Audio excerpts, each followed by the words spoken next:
bringing cinnamon to Europe. Cinnamon is a sweet, fragrant spice produced from the inner bark of trees of the genus Cinnamomum, which is native to the Indian subcontinent. It was known in biblical times, and is mentioned in several books of the Bible, both as an ingredient that was mixed with oils for anointing people's bodies, and also as a token indicating friendship among lovers and friends. In ancient Rome, mourners attending funerals burned cinnamon to create a pleasant scent. Most often, however, the spice found its primary use as an additive to food and drink.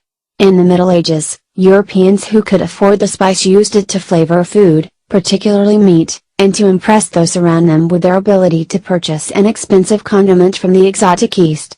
At a banquet, a host would offer guests a plate with various spices piled upon it as a sign of the wealth at his or her disposal. Cinnamon was also reported to have health benefits, and was thought to cure various ailments, such as indigestion. Toward the end of the Middle Ages, the European middle classes began to desire the lifestyle of the elite, including their consumption of spices. This led to a growth in demand for cinnamon and other spices. At that time, cinnamon was transported by Arab merchants, who closely guarded the secret of the source of the spice from potential rivals. They took it from India, where it was grown, on camels via an overland route to the Mediterranean. Their journey ended when they reached Alexandria. European traders sailed there to purchase their supply of cinnamon, then brought it back to Venice. The spice then traveled from that great trading city to markets all around Europe. Because the overland trade route allowed for only small quantities of the spice to reach Europe, and because Venice had a virtual monopoly of the trade, the Venetians could set the price of cinnamon exorbitantly high. These prices, coupled with the increasing demand, spurred the search for new routes to Asia by Europeans eager to take part in the spice trade. Seeking the high profits promised by the cinnamon market, Portuguese traders arrived on the island of Ceylon in the Indian Ocean toward the end of the 15th century. Before Europeans arrived on the island, the state had organized the cultivation of cinnamon. People belonging to the ethnic group called the Salagama would peel the bark off young shoots of the cinnamon plant in the rainy season, when the wet bark was more pliable. During the peeling process, they curled the bark into the stick shape still associated with the spice today. The Salagama then gave the finished product to the king as a form of tribute. When the Portuguese arrived, they needed to increase production significantly, and so enslaved many other members of the Ceylonese native population, forcing them to work in cinnamon harvesting. In 1518, the Portuguese built a fort on Ceylon, which enabled them to protect the island, so helping them to develop a monopoly in the cinnamon trade and generate very high profits. In the late 16th century, for example, they enjoyed a tenfold profit when shipping cinnamon over a journey of 8 days from Ceylon to India. When the Dutch arrived off the coast of southern Asia at the very beginning of the 17th century, they set their sights on displacing the Portuguese as kings of cinnamon. The Dutch allied themselves with Kandy, an inland kingdom on Ceylon. In return for payments of elephants and cinnamon, they protected the native king from the Portuguese. By 1640, the Dutch broke the 150-year Portuguese monopoly when they overran and occupied their factories. By 1658, they had permanently expelled the Portuguese from the island, thereby gaining control of the lucrative cinnamon trade. In order to protect their hold on the market, the Dutch, like the Portuguese before them, treated the native inhabitants harshly. Because of the need to boost production and satisfy Europe's ever-increasing appetite for cinnamon, the Dutch began to alter the harvesting practices of the Ceylonese. Over time, the supply of cinnamon trees on the island became nearly exhausted, due to systematic stripping of the bark. Eventually, the Dutch began cultivating their own cinnamon trees to supplement the diminishing number of wild trees available for use. Then, in 1796, the English arrived on Ceylon, thereby displacing the Dutch from their control of the cinnamon monopoly. By the middle of the 19th century, production of cinnamon reached 1,000 tons a year, after a lower grade quality of the spice became acceptable to European tastes. By that time, cinnamon was being grown in other parts of the Indian Ocean region and in the West Indies, Brazil, and Guyana.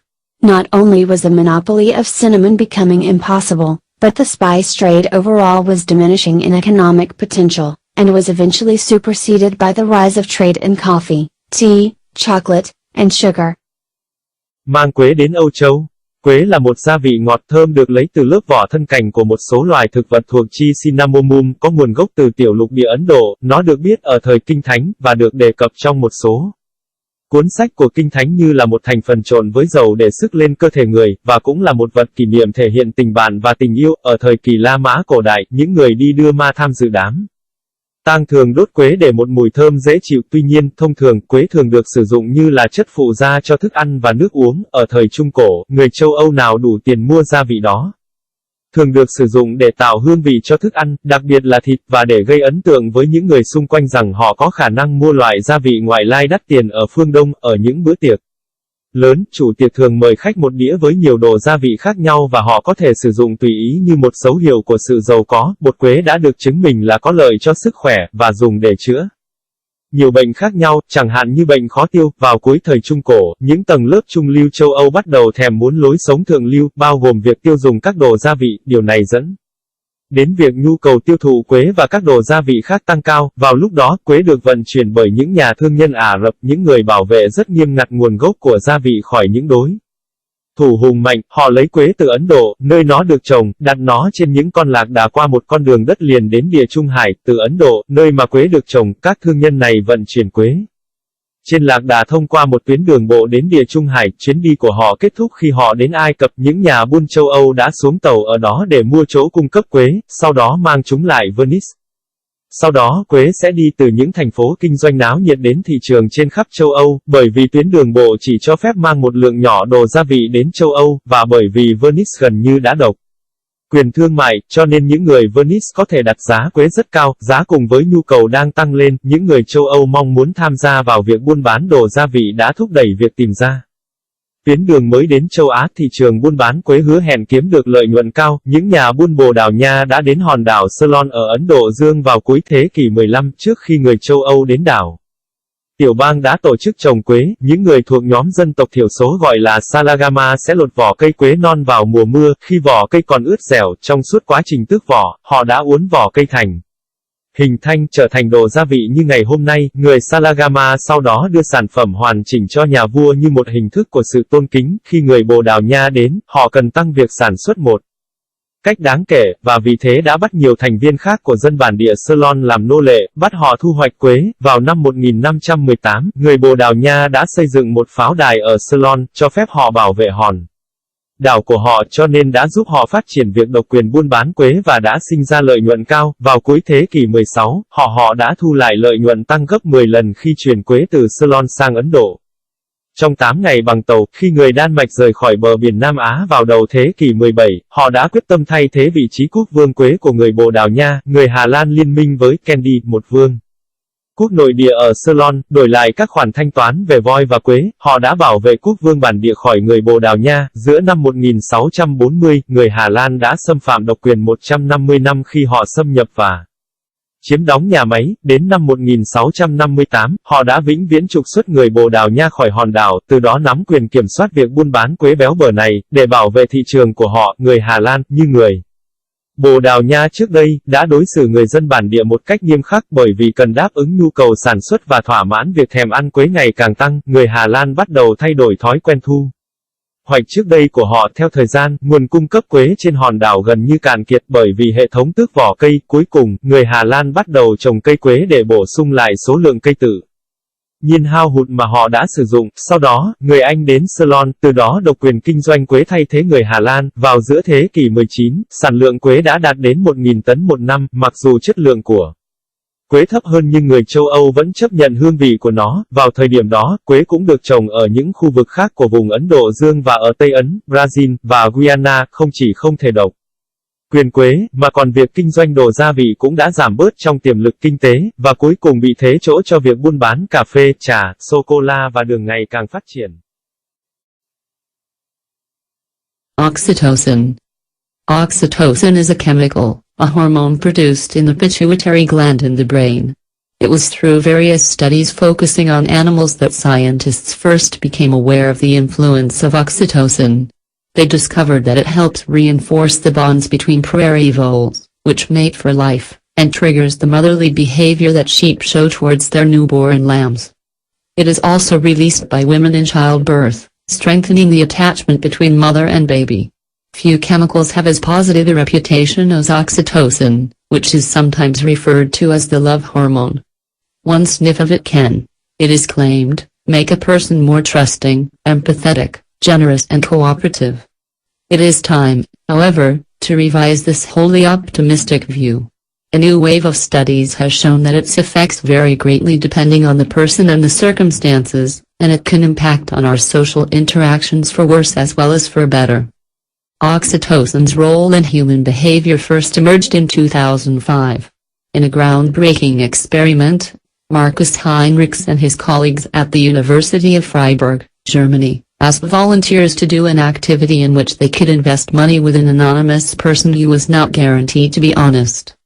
The team found that participants who had sniffed oxytocin via a nasal spray beforehand invested more money than those who received a placebo instead. The study was the start of research into the effects of oxytocin on human interactions. For 8 years, it was quite a lonesome field, Heinrichs recalls. Now, everyone is interested. These follow-up studies have shown that after a sniff of the hormone, people become more charitable, better at reading emotions on others' faces and at communicating constructively in arguments. Together, the results fuel the view that oxytocin universally enhances the positive aspects of our social nature. Then, after a few years, contrasting findings began to emerge. Simone Shamatsri at the University of Haifa, Israel, found that when volunteers played a competitive game, those who inhaled the hormone showed more pleasure when they beat other players, and felt more envy when others won. What's more, administering oxytocin also has sharply contrasting outcomes depending on a person's disposition. Jennifer Bartz from Mount Sinai School of Medicine, New York, found that it improves people's ability to read emotions, but only if they are not very socially adept to begin with. Her research also shows that oxytocin in fact reduces cooperation in subjects who are particularly anxious or sensitive to rejection. Another discovery is that oxytocin's effects vary depending on who we are interacting with. Studies conducted by Caroline de Klerk of the University of Antwerp, Belgium, revealed that people who had received a dose of oxytocin actually became less cooperative when dealing with complete strangers. Meanwhile, Karsten de Roo at the University of Amsterdam in the Netherlands discovered that volunteers given oxytocin showed favoritism. Dutch men became quicker to associate positive words with Dutch names than with foreign ones, for example. According to de Roo, oxytocin drives people to care for those in their social circles and defend them from outside dangers. So, it appears that oxytocin strengthens biases, rather than promoting general goodwill, as was previously thought. There were signs of these subtleties from the start. Bartz has recently shown that in almost half of the existing research results, oxytocin influenced only certain individuals or in certain circumstances. Where once researchers took no notice of such findings, now a more nuanced understanding of oxytocin's effects is propelling investigations down new lines. To Bartz, the key to understanding what the hormone does lies in pinpointing its core function rather than in cataloging its seemingly endless effects. There are several hypotheses which are not mutually exclusive. Oxytocin could help to reduce anxiety and fear, or it could simply motivate people to seek out social connections. She believes that oxytocin acts as a chemical spotlight that shines on social clues, a shift in posture, a flicker of the eyes, a dip in the voice, making people more attuned to their social environment. This would explain why it makes us more likely to look others in the eye and improves our ability to identify emotions. But it could also make things worse for people who are overly sensitive or prone to interpreting social cues in the worst light. Perhaps we should not be surprised that the oxytocin story has become more perplexing. The hormone is found in everything from octopuses to sheep, and its evolutionary roots stretch back 500 million years. It's a very simple and ancient molecule that has been co-opted for many different functions, says Sue Carter at the University of Illinois, Chicago, USA. It affects primitive parts of the brain like the amygdala, so it's going to have many effects on just about everything? Bartz agrees. Oxytocin probably does some very basic things, but once you add our higher order thinking and social situations, these basic processes could manifest in different ways depending on individual differences and context. Oxytocin. Oxytocin là một chất hóa học, một hormone được sản sinh ra ở tuyến yên trong não. Qua rất nhiều những nghiên cứu trên động vật thì các nhà khoa học mới bước đầu nhận thức được ảnh hưởng của oxytocin.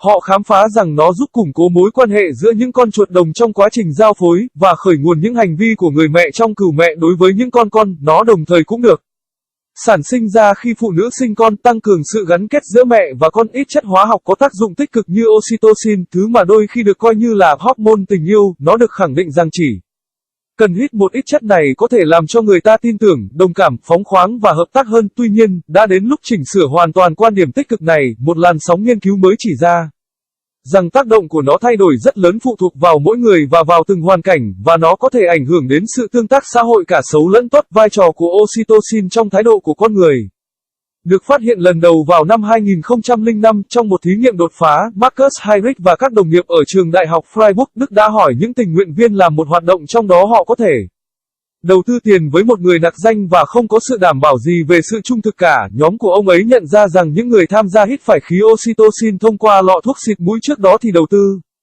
nhiều tiền hơn so với những người hít phải thuốc an thần. Nghiên cứu này là khởi đầu cho nghiên cứu về những ảnh hưởng của oxytocin tới sự tương tác của con người. Heinrich nhớ lại, trong vòng 8 năm, đó thực sự là một lĩnh vực đơn độc. Bây giờ thì mọi người đều có quan tâm tới nó rồi. Các nghiên cứu sau đó chỉ ra rằng sau khi hít phải hormone này, mọi người trở nên nhân đạo hơn, đọc được cảm xúc trên khuôn mặt người khác và giao tiếp với những lập luận vững chắc tốt hơn. Cùng với đó, kết quả cũng làm tăng quan điểm rằng oxytocin tăng cường những mặt tích cực của xã hội tự nhiên, và sau một vài năm, những nghiên cứu ngược bắt đầu được tiến hành. Simone Samaisori ở trường đại học Haifa, Israel nhận thấy rằng khi các tình nguyện viên chơi một trò chơi có tính cạnh tranh, những người hít phải hormone đó thường hài lòng hơn khi họ chiến thắng đối thủ, và cảm thấy ghen tị hơn khi những người khác thắng. Bên cạnh đó, sự cung cấp oxytocin cũng cho những kết quả trái ngược phụ thuộc vào tính tình của mỗi người. Jennifer Bucks từ trường Y Mount Sinai, New York nhận thấy rằng nó cải thiện khả năng của con người trong việc đọc cảm xúc, nhưng chỉ khi họ không quá tinh thông xã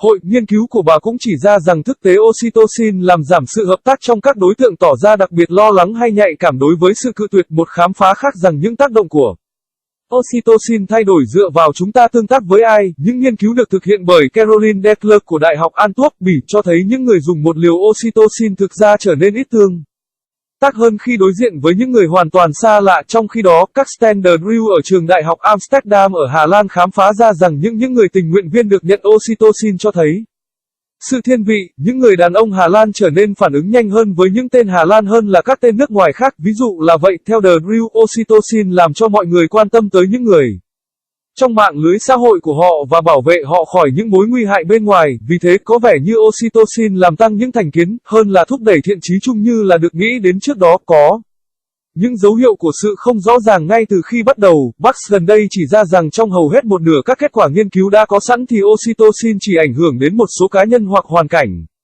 nhất định. Trước đây có thời kỳ các nhà nghiên cứu không chú ý gì đến các nghiên cứu như vậy, thì nay nhiều hiểu biết rõ ràng hơn về tác dụng của oxytocin đang được thúc đẩy nghiên cứu theo các con đường mới. Với Bucks, mấu chốt để hiểu hormone là gì nằm ở việc xác định chức năng chính của nó hơn là hệ thống các tác động dường như vô tận của nó. Có một vài giả thuyết không loại trừ lẫn nhau. Oxytocin có thể giúp làm giảm sự lo lắng và sợ hãi, hoặc đơn giản chỉ thúc đẩy con người tìm ra những mối quan hệ xã hội. Bà tin rằng oxytocin đóng vai trò như một chiếc đèn hóa học soi sáng những tư tưởng xã hội, một sự dịch chuyển tư thế, một ánh mắt lấp lánh, một sự xuống giọng làm cho con người hòa hợp hơn với môi trường xã hội của họ. Điều này có thể giải thích tại sao nó làm cho chúng ta có thể hiểu ai đó hơn và cải thiện khả năng của chúng ta trong việc xác định cảm xúc, nhưng nó cũng làm cho mọi việc trở nên tồi tệ hơn với những ai mà quá nhạy cảm hay thiên về liên kết với xã hội. Với tư duy tiêu cực, có thể chúng ta không bị ngạc nhiên rằng câu chuyện về oxytocin trở nên khó hiểu hơn. Hormone được tìm thấy ở trong tất cả mọi thứ từ con bạch tuộc đến con cừu, và gốc rễ sự tiến hóa của nó kéo lùi trở về trước nửa tỷ năm. Sue Carter ở trường đại học Illinois, Chicago, Mỹ nói, nó là một phân tử rất đơn giản và cổ xưa được đồng chọn cho nhiều chức năng khác nhau. Bucks cũng đồng ý rằng, nó ảnh hưởng đến các phần nguyên thủy của não như hạnh nhân, vì thế nó sẽ có nhiều tác động lên hầu hết tất cả mọi thứ. Oxytocin có thể làm được những thứ rất cơ bản, nhưng một khi Bạn thêm vào nó tư duy bậc cao và các tình huống xã hội, những quá trình cơ bản này có thể biểu thị nhiều cách khác nhau dựa vào sự khác biệt về con người và hoàn cảnh. Making the most of trends. Most managers can identify the major trends of the day. But in the course of conducting research in a number of industries and working directly with companies, we have discovered that managers often fail to recognize the less obvious but profound ways these trends are influencing consumers' aspirations, attitudes, and behaviors. This is especially true of trends that managers view as peripheral to their core markets. Many ignore trends in their innovation strategies or adopt a wait-and-see approach and let competitors take the lead. At a minimum, such responses mean missed profit opportunities. At the extreme, they can jeopardize a company by ceding to rivals the opportunity to transform the industry.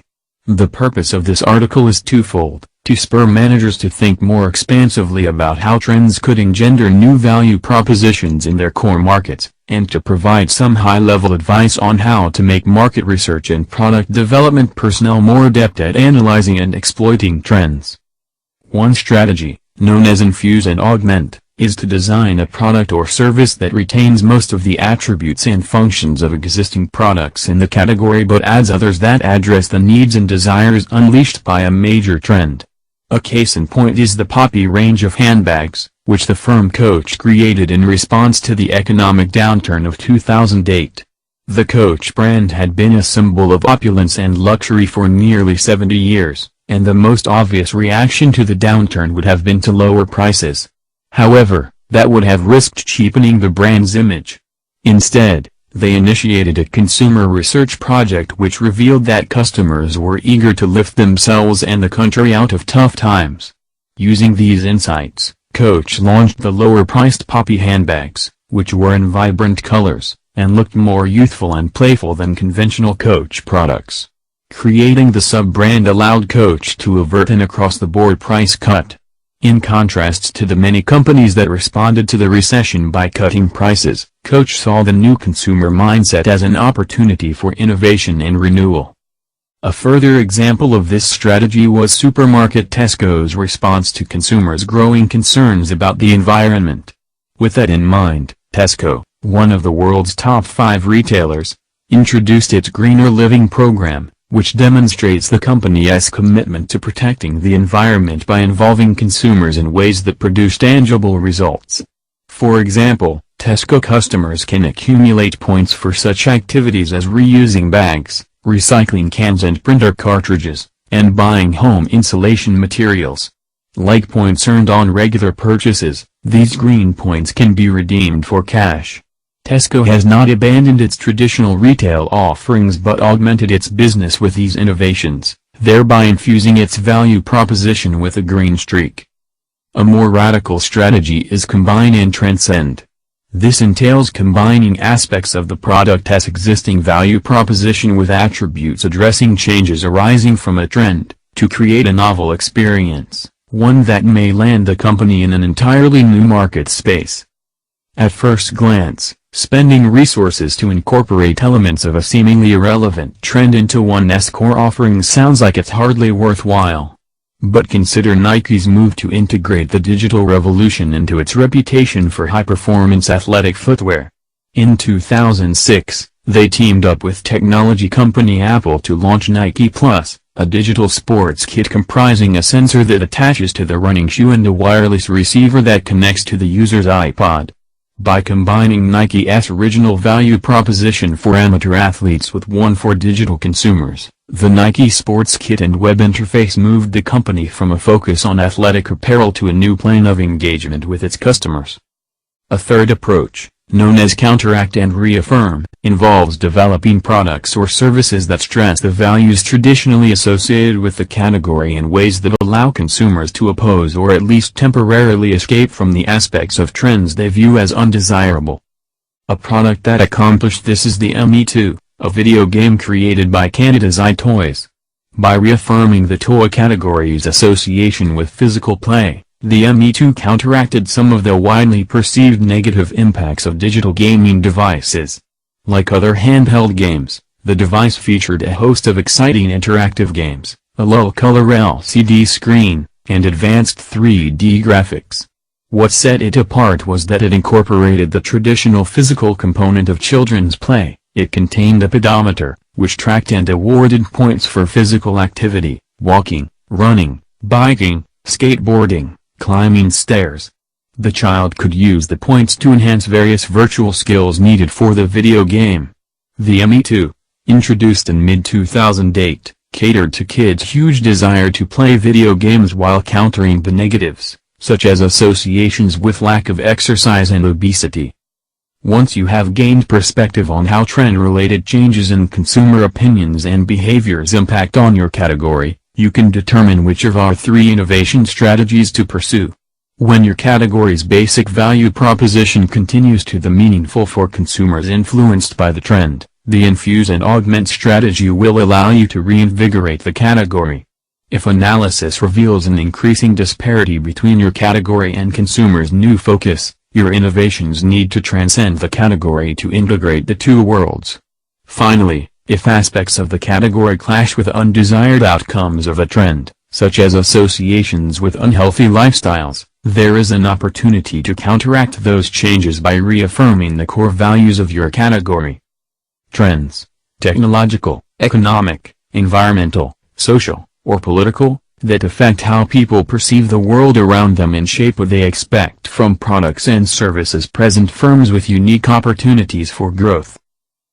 Tận dụng tối đa các xu hướng.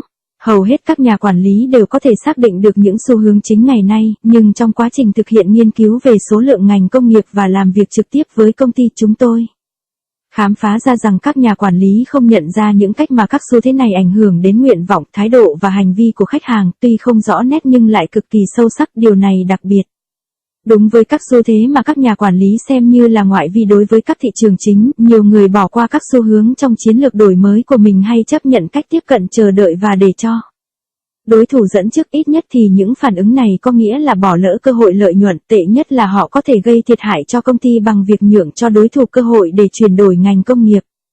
Có 2 mục đích của bài viết này. Thứ nhất là để kích thích các nhà quản lý suy nghĩ rộng hơn về việc các xu thế có thể đưa ra các vấn đề mới có giá trị trong thị trường của họ, và thứ hai là để cung cấp một số lời khuyên thiết thực về cách thực hiện nghiên cứu thị trường và cách làm cho nhân viên phát triển sản phẩm thành thạo việc phân tích và khai thác các xu hướng. Một chiến lược được gọi là truyền tải và tăng cường, với mục đích để thiết kế một sản phẩm hoặc dịch vụ giữ lại hầu hết các thuộc tính và chức năng của những sản phẩm hiện có sẵn trong danh mục nhưng bổ sung những cái khác giải quyết nhu cầu và mong muốn gây ra bởi một xu hướng chính. Một trường hợp điển hình là dòng túi xáp Poppy mà hãng Cốt tạo ra để đối phó với suy thoái kinh tế vào năm 2008. Thương hiệu Cốt là một biểu tượng của sự sang trọng và xa xỉ trong khoảng 70 năm, và động thái rõ nhất đối với suy thoái là giảm giá bán. Tuy nhiên, điều đó có thể sẽ giảm giá trị của thương hiệu. Thay vào đó, họ khởi xướng một dự án nghiên cứu để cho khách hàng thấy rằng chính khách hàng muốn thay đổi bản thân và đất nước thoát khỏi khó khăn. Sử dụng những hiểu biết này, Cốt khởi đầu dòng túi xách Poppy giá rẻ hơn,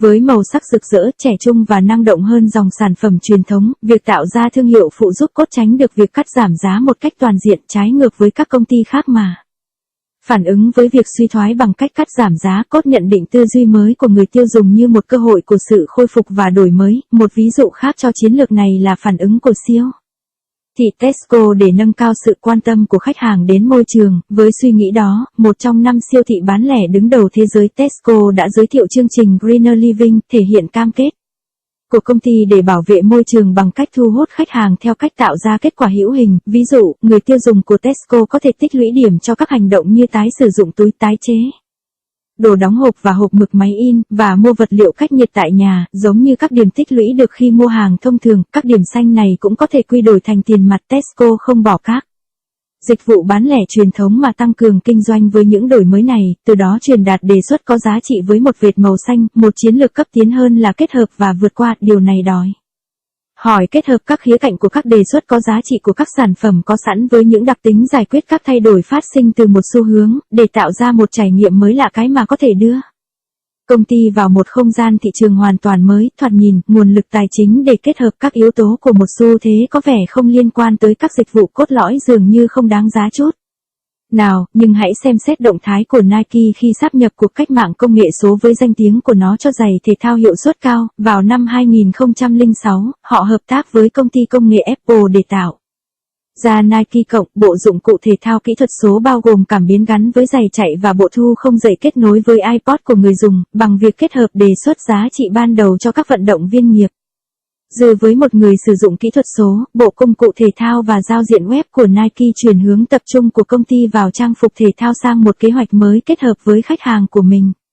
Các tiếp cận thứ ba được biết đến là chống lại và tái khẳng định, bao gồm phát triển sản phẩm hoặc dịch vụ tập trung vào giá trị truyền thống liên quan kết hợp với những phạm trù cho phép người tiêu dùng phản đối hoặc ít nhất là tạm thời thoát khỏi các khía cạnh của xu hướng mà họ không mong muốn. Một sản phẩm đã hoàn thành là Mi2, một trò chơi điện tử được tạo nên bởi hãng đồ chơi Toy Canada.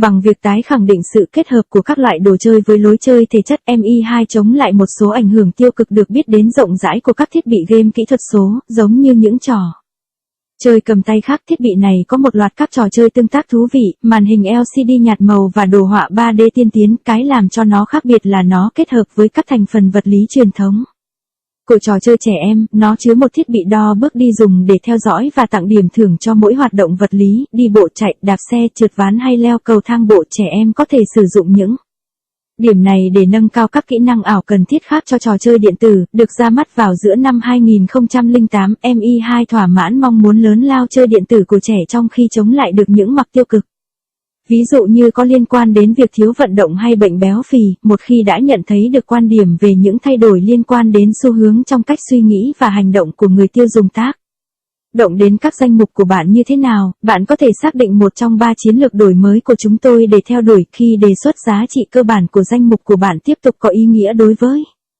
người tiêu dùng bị ảnh hưởng bởi xu hướng, thì chiến lược truyền tải và tăng cường sẽ cho phép bạn tái tạo danh mục. Nếu phân tích chỉ ra một khoảng cách tăng lên giữa danh mục của bạn và hướng tập trung mới của khách hàng, thì đổi mới của các bạn cần vượt qua danh mục đó để tích hợp hai thế giới lại. Và cuối cùng, nếu các khía cạnh của danh mục mâu thuẫn với kết quả không mong muốn của một xu hướng, ví dụ như liên quan đến lối sống không lành mạnh chẳng hạn, thì sẽ có một cơ hội để chống lại những thay đổi đó bằng cách xác nhận lại các giá trị cốt lõi của danh mục của bạn. Xu hướng công nghệ, kinh tế, môi trường, xã hội hay chính trị ảnh hưởng đến con người nhận thức như thế nào về thế giới xung quanh họ và hình thành xem họ muốn gì từ các sản phẩm và dịch vụ của các công ty với những cơ hội nhất định để phát triển.